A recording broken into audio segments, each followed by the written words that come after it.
Bonne nouvelle pour Marc Bry, Samuel Eto'o prend de nouvelles décisions. Pour plus d'informations après le générique. Avant de commencer, n'oubliez pas de vous abonner et d'activer la cloche de notification car cela va vous permettre de ne plus manquer à nos prochaines vidéos. C'est parti!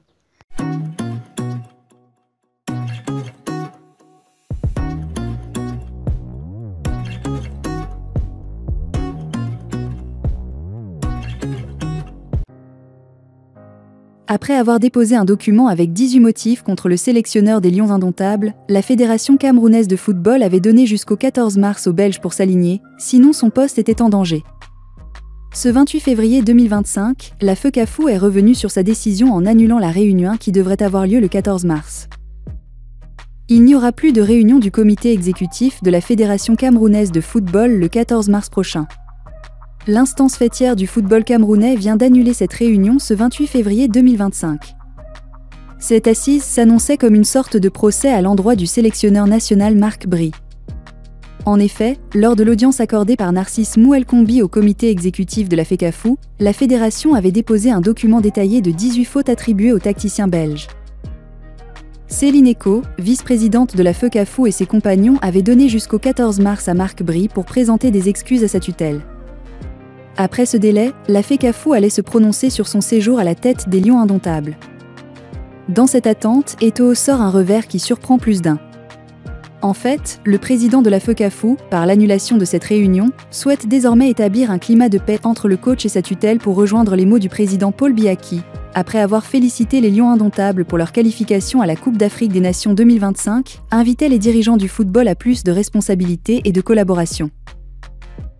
L'annulation de la réunion du 14 mars, qui devait en fait entretenir le conflit entre Marc Bry et la FECAFOOT, augure un retour à la paix.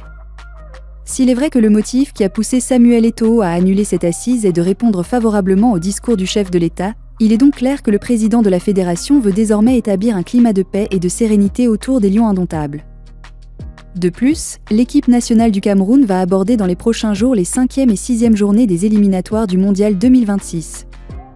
Une période cruciale au cours de laquelle les joueurs et leur staff auront besoin du soutien de la FECAFOOT.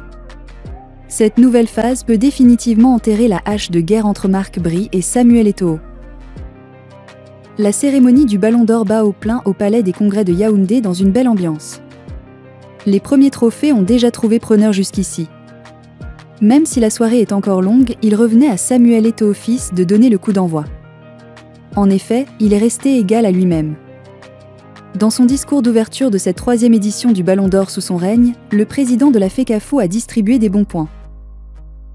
En remerciant les différents acteurs qui continuent d'écrire l'histoire du football camerounais, Samuel Eto'o a longuement encensé le ministre chargé des missions à la présidence, Philippe Mbarga-Mboa, pour ce qu'il a apporté au sein des Lions indomptables du Cameroun.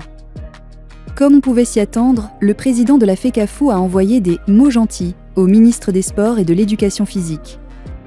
Car le MINCEP et la FECAFOOT se tiennent depuis plusieurs mois au sujet de Marc Bry. Si des membres du COMEX ne cachaient pas leur volonté de ne plus voir Marc Bry sur le banc de touche de l'équipe nationale, Samuel Eto'o a joué la carte de l'apaisement. C'était au cours de la cérémonie consacrée aux Lions U17.